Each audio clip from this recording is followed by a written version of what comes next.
Decepticons. As your new leader, Who disrupts my coronation? A crown befitting the new ruler of the universe!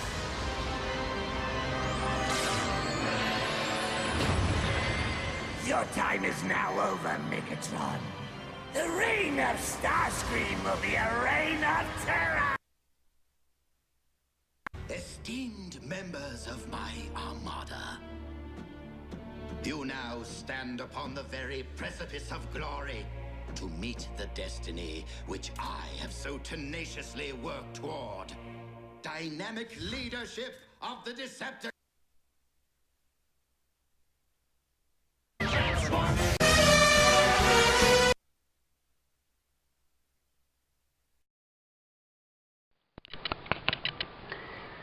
Hello everyone, I hope life's been treating you well. This is Starscream 0625, and today we'll be taking a look at the Transformers Robots in Disguise Warrior Class Steeljaw. So first, we'll take a look at his weapon, which is a three-pronged Wolverine claw, or Wolverine-like claw rather. It's done up in a nice silver paint.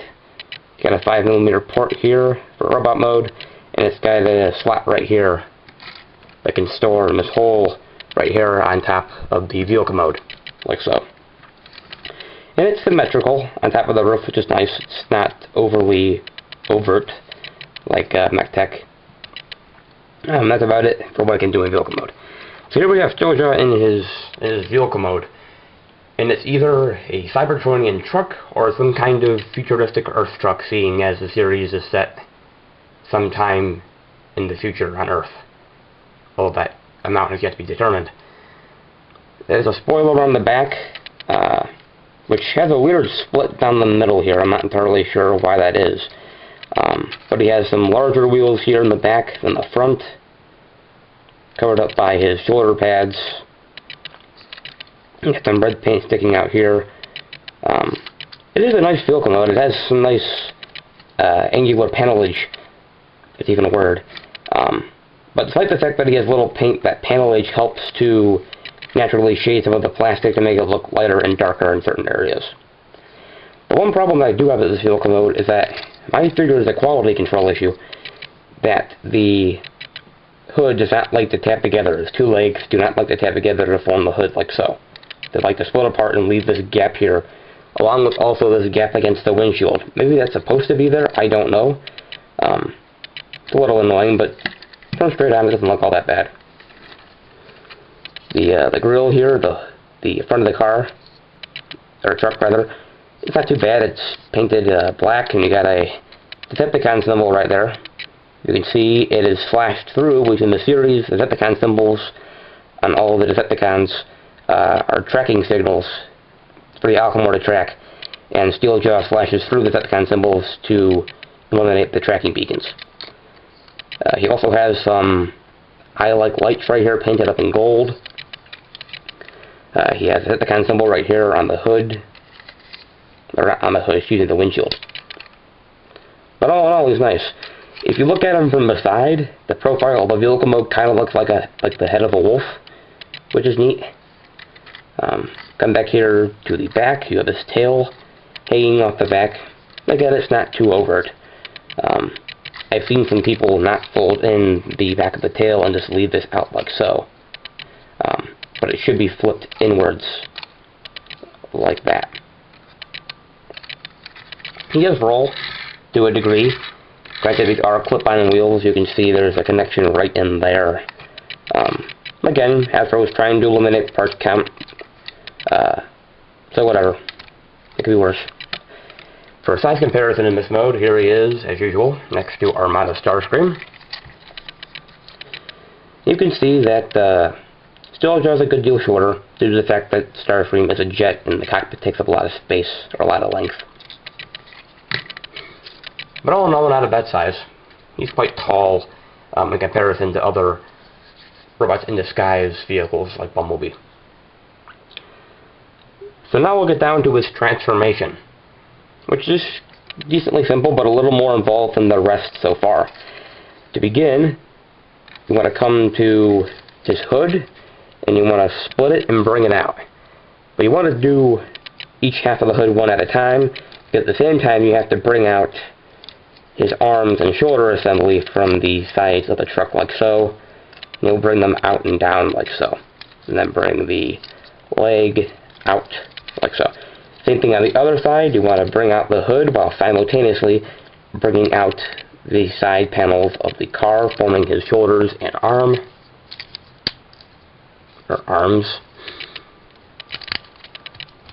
There we are. Bring that out like so, and bring it back to get it out of the way. Then you want to come here to the legs, you want to rotate them at the thigh like so, and they'll kind of lock in. There'll be a detent here to keep them locked in proper place. And then you'll take the leg and you'll extend it down like so.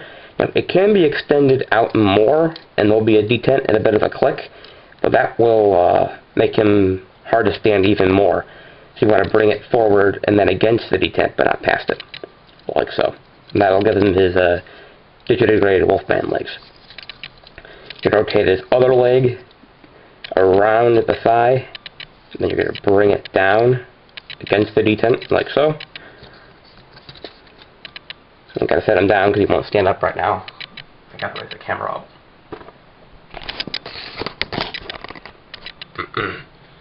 Alright. So next, you're going to come back here to the back of the figure, and you're going to take his tail and you're going to bring it down. You have this this portion of the tail right here that has a bit of a hole in it, and it will softly tab up here in the interior of his truck mode. But anyhow, you want to bring that down for robot mode. Make sure it's straightened out for all the ball joints, and then you're going to rotate the back of the tail around like so. And then bring it up and bring the tail down. Now I'm going to have to get him to stand in the transform. Then you want to come to the side of the figure like so, and you're going to bring on this hinge this entire back spoiler assembly up, and then you're going to bring the entire assembly forward while trying to move the arms in unison to bring the head up like so. And then you're going to take the side of his chest here, and you're going to tab them in like so, forming his chest and locking in his shoulders. Then you're going to take this panel behind his head, you're going to bring it down 2 clicks like so. So it'll be about parallel with the spoiler assembly. Stand them up. Then you're going to come here to the arms, and these are a little goofy. They're on sliders, so you just slide them down, and they're quite stiff.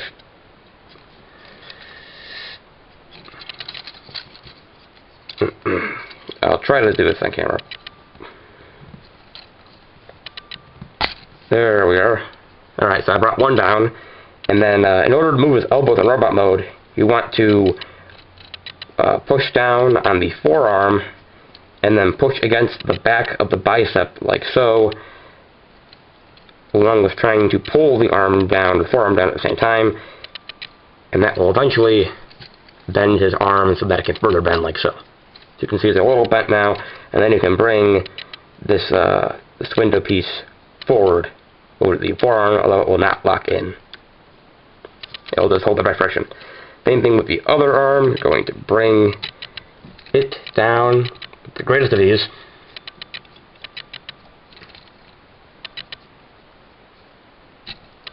There we are.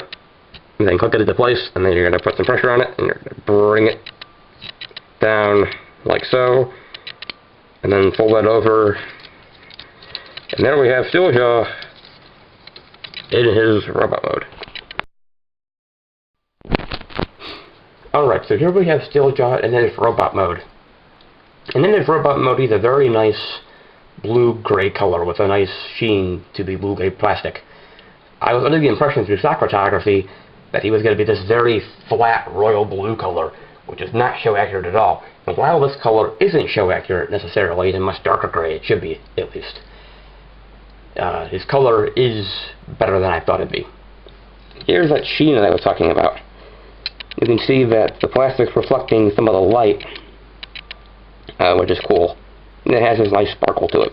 So that allows for some natural shading While that doesn't alleviate the lack of paint that he has, it does help make the lack of paint look obvious and a lot more easy to deal with.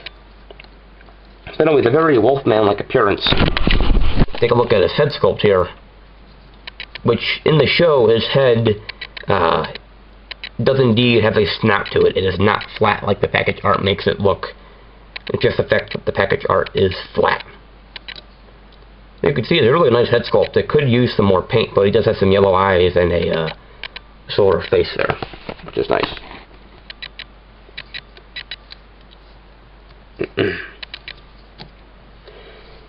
Take a look at him from the side. You can see his digigraded legs, which is cool. I don't really mind it. He does kind of have digigraded legs in the show. Maybe not to this extent, but I don't mind the whole Wolfman motif they have going on with the figure. It does make him a little hard to stand, but it does have this tail. And it is nicely articulated. You got a hinge up here on his rear, like so. That can go about that eye with this back cavity there. And it can go forward that much till it hits the bottom of his crotch area. There's a ball joint here. There's a nice range of motion, and then you have a ball joint on the back of the tail here. It is a nice tail, but I think the best purpose that it serves is to help balance him, kind of using it as a third leg. Because you can see here, I'm going to hold him up and keep the tail straight out. He will not balance without the tail down, at least not easily. He'll want to tip backwards like so.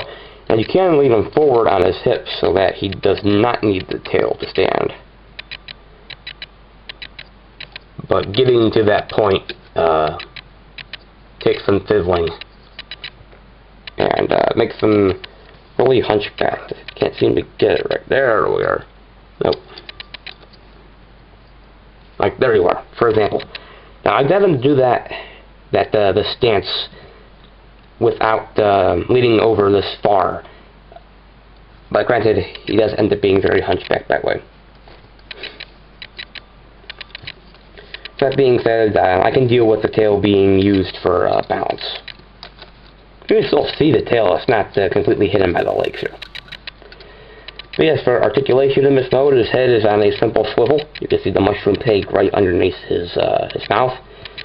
And it can go that far to the left and that far to the right because of the his neck back here hitting the hinge for the panel behind his head. His arms are on his shoulder, or his shoulders are on a rotation right here, pivot right here for transformation. Go that far out and that far in, and then he's got some really wonky shoulders here. You have this bit of a peg here that will stop his arm from going any far forward than that.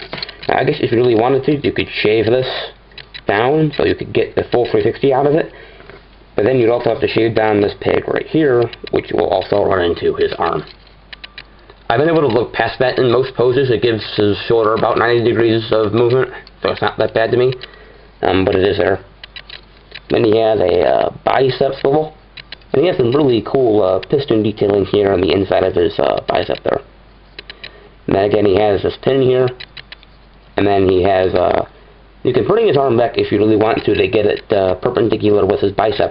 But if you do so, you'll have to show what I did in transformation to get his arm to articulate, his elbow to articulate. That being said, his arm is kind of on a pseudo ratchet. It can go that far forward, so a little more than 90 degrees. But then you cannot use this panel here to cover up his forearm, which is not taken. He has no waist articulation. We already talked about his tail. He has hip articulation, go that far forward, but he can only go that far out. It's limited because of the extension of his waist here going out.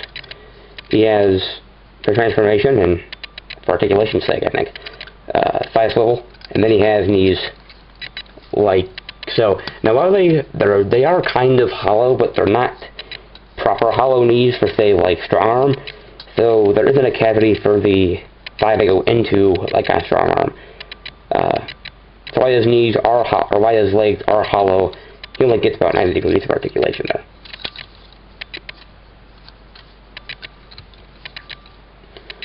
So all in all, articulation isn't that bad. I've been able to get some really nice poses out of him with his weapon, which I'll take a look at now.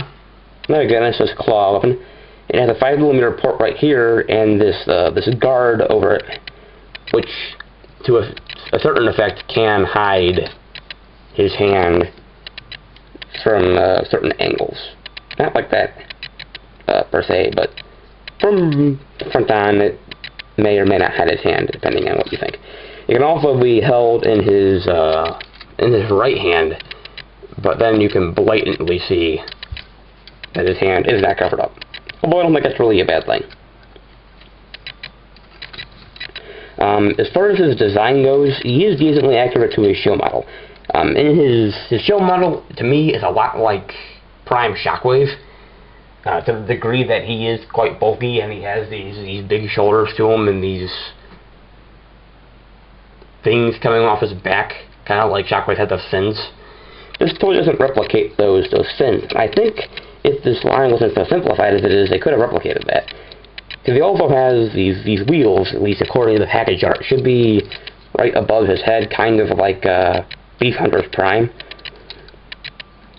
And I think what they could have done, this is split here, so part of me thinks that aside from this entire assembly here, housing the assembly for his shoulders to peg in and for transformation, I think these might have been meant to maybe mushroom peg up so that you get those shoulder pylons, or shoulder spikes, rather, and then maybe with those being out of the way, maybe you could have a lot of maybes, taken these wheels and brought them up behind his head to a degree. I think that would have been cool if they would have been able to make that work. I think it is feasible. But again, they're trying to simplify the line. So whatever. It is what it is.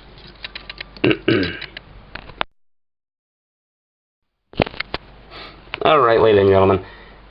Steeljaw here, as of this current time, is the Decepticon leader in Transformers Robots in Disguise. That being said, I don't particularly find his toy to be befitting of a Decepticon leader.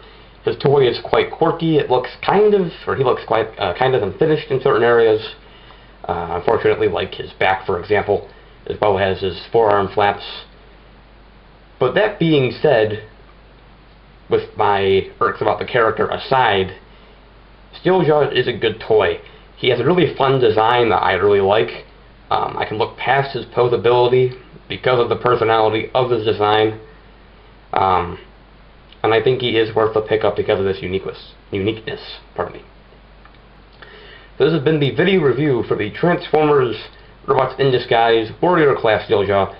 I am Starstream065. Thank you very much for watching, and take care.